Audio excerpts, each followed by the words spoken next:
हम सबका जीवन प्रीतिकर है, यानी हमारे भीतर किसी ना किसी के लिए प्रीति रहती ही है, यानी किसी ना किसी से लगाव तो रहता ही है। ये अच्छे ढंग से भी हो सकता है और बुरे ढंग से भी हो सकता है, लेकिन लगाव तो है ही।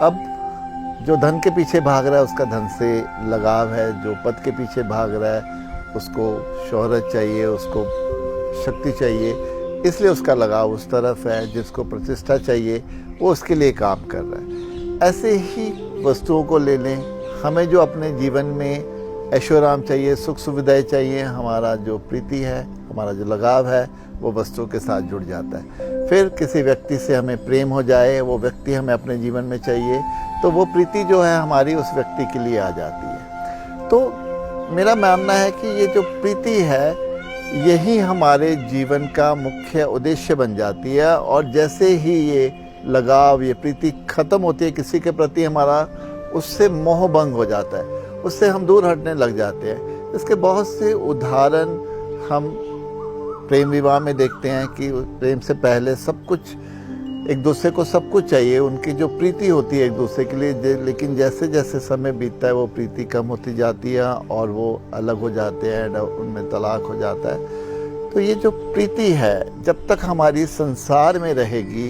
तब तक ये हमारी नाखुशी का कारण भी रहेगा, क्योंकि संसार में तो हर चीज़ पल पल बदलती है, यहाँ कुछ भी स्थायी नहीं है, इसलिए हमारी प्रीति भी स्थायी नहीं रहती। इसीलिए अध्यात्म ये कहता है कि जो हमारी प्रीति है, हमारा लगाव है, वो अध्यात्म की तरफ होना चाहिए, ईश्वर की तरफ होना चाहिए, क्योंकि वही एक स्थायी है, परमानेंट है।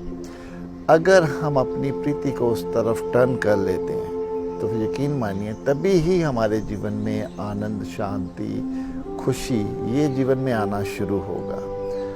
और अगर ये प्रीति हम अपने से लगा लेते हैं, क्योंकि ईश्वर तो हमारे भीतर ही है, फिर हमें किसी भी संसार में दूसरे ना व्यक्तियों की, ना वस्तुओं की तरफ हमें उनकी ज़रूरत रहती है, ना ही हमारा उधर ध्यान जाता है। और अंत में मैं फिर ये कहना चाहूँगा कि अगर हमें किसी से प्रेम हो जाता है, किसी व्यक्ति से भी, तो उसमें कोई बुराई नहीं है, क्योंकि ईश्वर तो सबके भीतर है।